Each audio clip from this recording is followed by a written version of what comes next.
10 chapters are there. We are starting with chapter number 1. So let us just move ahead with the chapter 1. And also this chapter is not very much like doing questions and doing calculations. थोड़ा theoretical part है, उसको पढ़ेंगे समझेंगे ताकि हमारा base clear हो.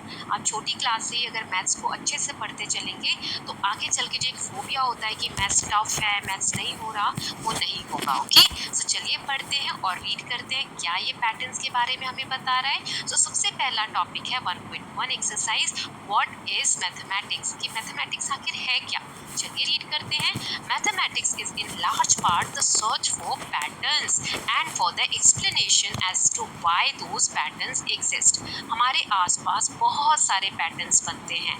Patterns मतलब होता है कोई एक चीज लगातार सेम पैटर्न में हो रही है. मतलब जैसे सुबह हुई, फिर शाम होगी, फिर रात होगी, तो ये पैटर्न है ना, रोज ऐसा हो रहा है. हम देखते हैं सनराइज हो रहा है, फिर सनसेट हो रहा है, फिर नेक्स्ट डे सनराइज होगा, राइट. सो ऐसे बहुत से पैटर्न आप अपने आसपास देख सकते हैं.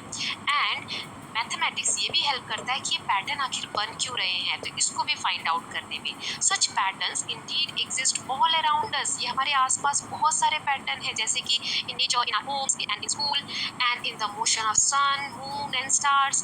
मून मूवमेंट कर रहा है, स्टार मूवमेंट कर रहा है, ये सब क्या एक पैटर्न है.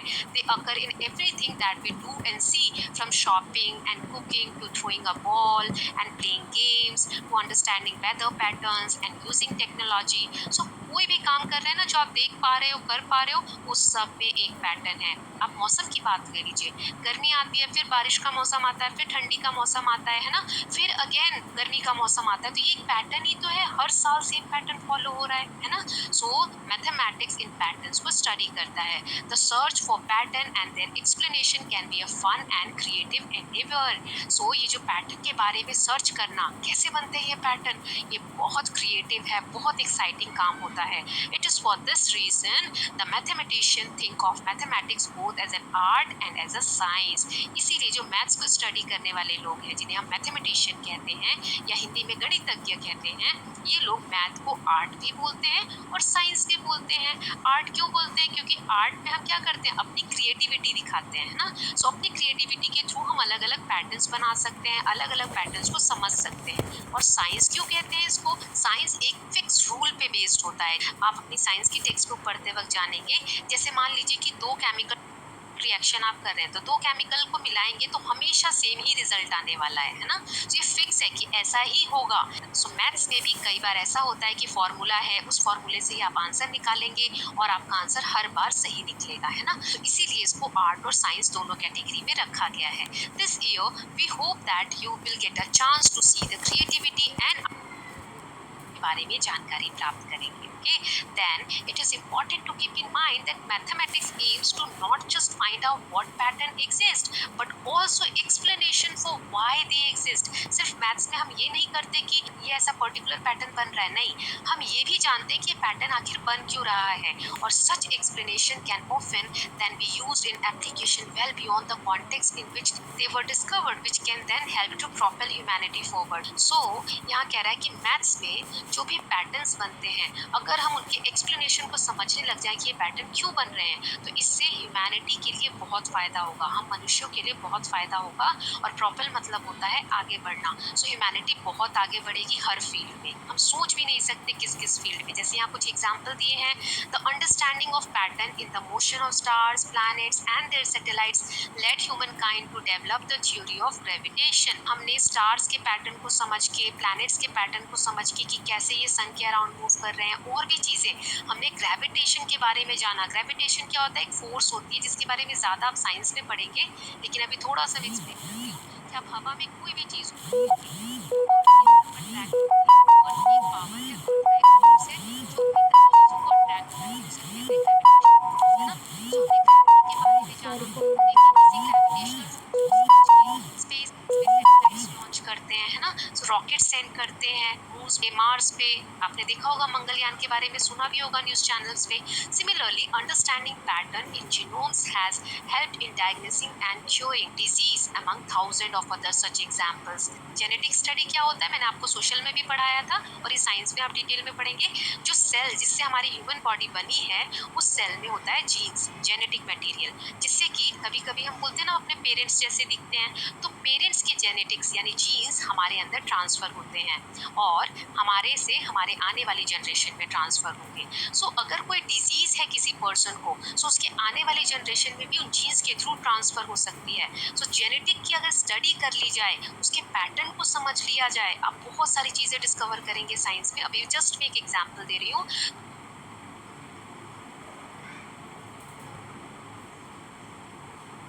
डे लाइफ, हमारी रोजमर्रा की जो लाइफ है उसमें मैथ्स कैसे हेल्प करता है, क्या आप कुछ एग्जांपल्स दे सकते हैं? सो आंसर हो सकता है कि math is a fundamental part of our daily life. Fundamental मतलब बेसिक पार्ट है। From counting to measuring to more complex calculations, हम बहुत जगह मैथ्स का यूज करते हैं, काउंटिंग में, कैलकुलेशन में, लेकिन हम ध्यान नहीं देते कि इस वक्त हम मैथ्स यूज कर रहे हैं। जैसे कि making decisions become easier with math, comparing the prices of different products or calculating monthly payments require math skills।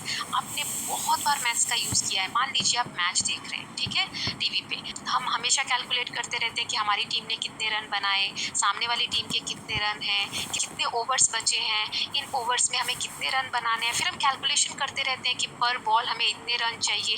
ये सब क्या है? एक छोटा सा एग्जाम्पल दे रही हूँ जिसमें कि हम मैथ्स यूज कर रहे हैं। हम दुकान पे जाते हैं, शॉप पे कुछ खरीदते हैं, हमारे पास कितने पैसे हैं, जो भी सामान हम ले रहे हैं उसमें आएगा या नहीं। तो ये सब क्या है? मैथ्स का यूज ही है ना। तो बहुत सारी जगह पर एवरीडे हम यूज करते हैं मैथ्स का। नेक्स्ट है, how has mathematics help propel humanity forward. अभी हमने देखा ह्यूमन बींग्स को आगे बढ़ाने में मैथमेटिक्स ने कैसे हेल्प किया है। So you might think of example involving carrying out scientific experiments, running our economy and democracy, building bridges, houses, or other complex structures, making TVs, mobiles, phones, computers, bicycle, trains, cars, planes, calendars, clocks, etc. So इन सब field में हम science का use करते हैं। तो आपको बताना है किस तरीके से साइंस ने जो हम ह्यूमन बींग्स हैं उनकी ग्रोथ में हेल्प किया है। So here are few examples of how math help propel humanity forward. कुछ एग्जांपल्स मैं दे रही हूँ, वैसे तो ऊपर क्वेश्चन में बहुत सारी चीजें बता दी गई हैं। So mathematics has significantly help the development of science and technology for thousand of years and will continue to do so now. Science and technology की फील्ड में मैथमेटिक्स के बिना तो हो ही नहीं सकता कुछ भी डेवलपमेंट, राइट। सो वहाँ पर तो हेल्प किया ही है, उसके साथ साथ it has uses in commerce, business, culture, government, athletics, medicine, farming, architecture and natural and social sciences. कोई बिल्डिंग बना रहे हैं, कोई ब्रिज बना रहे हैं, गवर्नमेंट फंक्शन कर रही है, जैसा क्वेश्चन में दिया है, डेमोक्रेसी, देन इकोनॉमी, ये सब आप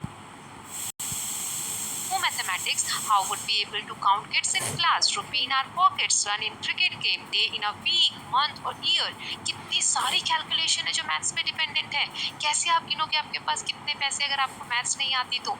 कैसे आप कैलकुलेट करोगे कि कितने रन बनाने हैं आप कितनी बॉल में? कैसे आप जानोगे कि कितने दिन होते हैं मंथ में, एक साल में कितने दिन होते हैं, एक महीने में कितने दिन होते हैं? इस सब कैलकुलेशन पे dependent. So mathematics has an essential and distinctive effect on human communities and a strategic part in growth of humanity as a whole. So हम कह सकते हैं कि मैथमेटिक्स ने बहुत इंपॉर्टेंट रोल प्ले किया है ह्यूमैनिटी को, मानव सभ्यता को आगे ग्रोथ देने में, बढ़ाने में, हर फील्ड में, है ना। सो अब आगे बढ़ते हैं। ये आंसर आपको याद नहीं करना है कि इतना बड़ा लिखवा दिया मैम ने, या आपकी भी मैम लिख पाएंगी स्कूल में। सो ये सिर्फ आपको समझना है, बहुत इंपॉर्टेंट है आपके नंबर्स। मैंने आपको कहा था बहुत सारे पैटर्न्स होते हैं हमारे आसपास, तो वो तो हमने देखा रियल लाइफ में, कुछ एग्जांपल्स है ना। अब नंबर्स के बारे में पैटर्न। सो नंबर तो मैथ्स का बेसिक यूनिट है कि नहीं। हम मैथ्स जब सबसे पहले छोटे से बच्चे होते हैं तो क्या बोलते हैं? सबसे पहले वन, लिखना भी वन शुरू करते हैं ना, फिर टू, फिर थ्री। सो नंबर से हमारी शुरुआत होती है।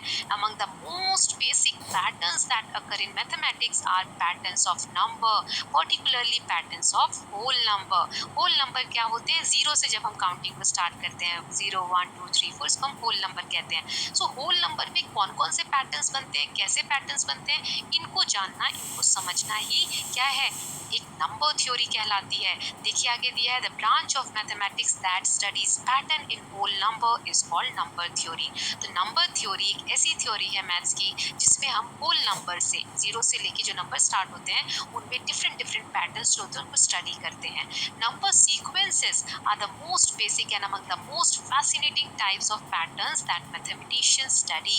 जो गणितज्ञ हैं, जो मैथ स्टडी करते हैं, वो लोग नंबर्स से जो सीक्वेंस क्रिएट होते हैं उनको पढ़कर बहुत ज़्यादा फैसिनेटिंग फील करते हैं और उन्हें बहुत अच्छा लगता है। Now table 1 shows some key number sequence that are studied in mathematics. यहाँ पर नेक्स्ट पेज पे आपको टेबल दिया गया है और यहाँ सीक्वेंस दिए गए हैं, कुछ एग्जाम्पल ऑफ नंबर सीक्वेंस।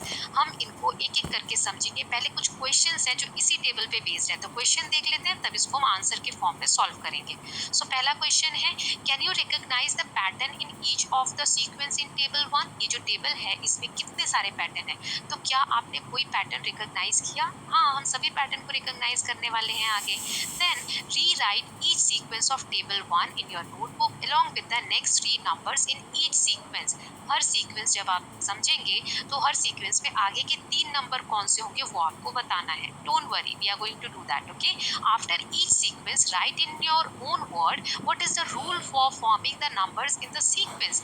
फिर उसके बाद जब आप नंबर्स लिख लेंगे तो आपको ये भी बताना है कि आपने कौन सा रूल फॉलो किया, कैसे आपने आगे के नंबर फाइंड आउट किए। तो इस तरीके से टेबल है। पहला जो सीक्वेंस है 1 1 1 1 1 लिखा है, राइट। सो ऑल वंस, इसको हम कहते हैं ऑल वन, सभी वन है। तो चलिए एक एक करके देखते हैं इसको। सो ये हमारा पहला सीक्वेंस है। अब इसमें क्या रूल यूज हुआ है? सो each time 0 is added to get the next number। कैसे?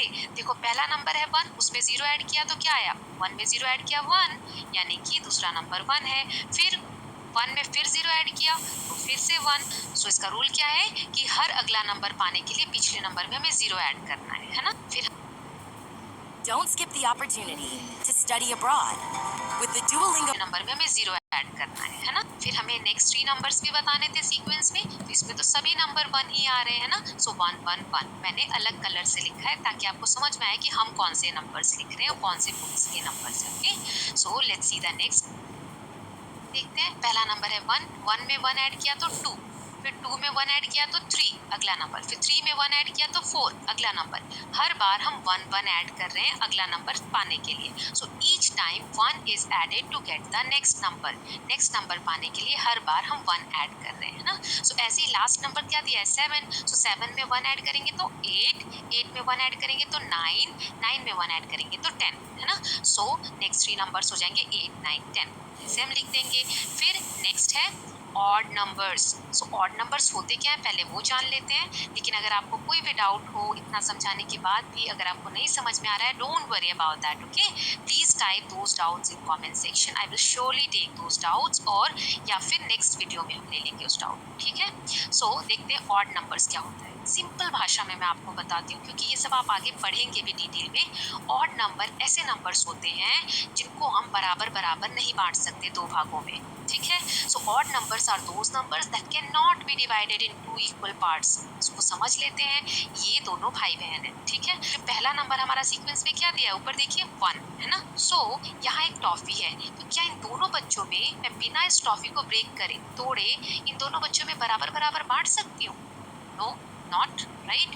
तोड़ना पड़ेगा हाफ हाफ देने के लिए, है ना। सो इसीलिए 1 क्या है? ऑड नंबर है, क्योंकि इसको हम 2 बराबर भागों में नहीं बांट सकते। ऐसे ही नेक्स्ट नंबर क्या है? 3। यहाँ 3 टॉफीज हैं। अब देखो, इस बॉय को 1 दे दिया, गर्ल को 1 दे दिया, अब कितनी बच गई फिर से? 1। तो 1 तो हम दोनों को दे ही नहीं सकते बराबर बराबर, है ना। सो इसीलिए 3 भी हमारा ऑड नंबर है। आई होप आपको ये समझ में आ रहा है कि ऑड नंबर्स क्या होते हैं जिनको हम बराबर बराबर नहीं बांट सकते। तो ये तो हो गया रूल में पहला पॉइंट कि ऑड नंबर होता क्या है। लेकिन हमें पता कैसे चलेगा कि नेक्स्ट ऑड नंबर क्या लिखना है? तो उसके लिए रूल देख लेते हैं। कैलकुलेशन देखो, पहला नंबर सीक्वेंस में क्या है? 1। ऊपर देखिए 1 में हमने 2 ऐड किया तो क्या आया? 3। फिर 3 में 2 ऐड किया तो क्या आया? 5। नेक्स्ट नंबर देखते चलना, है ना।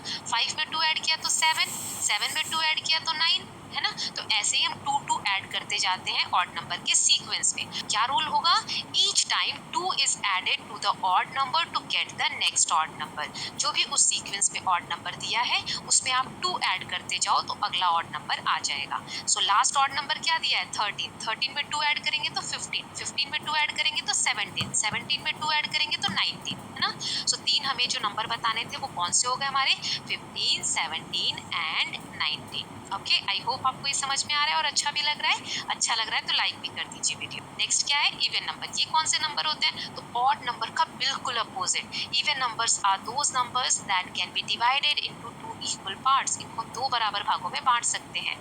जैसे फिर से इन 2 बच्चों में हम टॉफीज को बांटते हैं। 2 टॉफी है यहाँ, पहला नंबर हमारा 2 है ना सीक्वेंस में, तो मैंने हमने 2 टॉफी ली, दोनों में हम एक एक बांट सकते हैं, है ना, बराबर बराबर। फिर अगला नंबर क्या दिया है सीक्वेंस में 4, अब 4 टॉफीज हैं, सो 1 1 दोनों को, फिर 1 1 दोनों को, दोनों के पास 2 2 टॉफी हमने बराबर बराबर बांट दी, यानी कि जो भी नंबर बराबर बराबर डिवाइड हो जाए 2 पार्ट्स में उसे हम इवन नंबर कहते हैं। ओके, अब इसको फाइंड आउट कैसे करेंगे? वेरी सिंपल, जैसे ऑड को फाइंड आउट किया था, जो भी इवन नंबर का सीक्वेंस दिया होगा आपको उसमें आप 2 2 ऐड करते जाएंगे। जैसे पहला नंबर 2 है, इसमें 2 ऐड किया तो 4, अगला आ गया, 4 में 2 ऐड किया तो 6, नेक्स्ट आ गया, 6 में 2 ऐड किया तो 8, नेक्स्ट आ गया, फिर ऐसे ही 8 में 2 ऐड किया तो 10, 10 में 2 ऐड किया तो 12, 12 में 2 ऐड किया तो 14, है ना। सो इसका रूल क्या हो गया? Each time 2 is added to the even number to get the next even number. हर बार इवन नंबर के सीक्वेंस में हम 2 2 ऐड कर रहे हैं ताकि हमें अगला इवन नंबर मिल जाए। ओके, सो यहाँ पर देखेंगे लास्ट नंबर है 14, तो 14 में 2 ऐड किया तो 16, 16 में 2 ऐड किया तो 18, 18 में 2 ऐड किया तो 20। सो क्या हो जाएंगे नेक्स्ट 3 नंबर जो हमें लिखने थे क्वेश्चन के हिसाब से? 16, 18 and 20। Okay, so I hope आपको ये जो सीक्वेंस हम कर रहे हैं ये समझ में आ रहे हैं कि ऑड नंबर का सीक्वेंस क्या होता है, इवन नंबर का सीक्वेंस क्या होता है, इसके आंसर्स हम कैसे फाइंड आउट करते हैं, यानी कि नेक्स्ट नंबर कैसे फाइंड आउट करते हैं। फिर भी अगर आपको कोई डाउट है तो आप कमेंट सेक्शन में पूछ सकते हैं। ओके, अब इसके साथ स्टूडेंट्स हमने ये 4 जो सीक्वेंस है वो देख लिए है ना, all, one, counting numbers, odd numbers और इवन नंबर्स। इसके आगे के जो सीक्वेंस है हम नेक्स्ट पार्ट में करेंगे और बाकी का बचा हुआ चैप्टर भी नेक्स्ट पार्ट में कर लेंगे। ये जस्ट मैंने इंट्रोड्यूस करने के लिए कि हमारी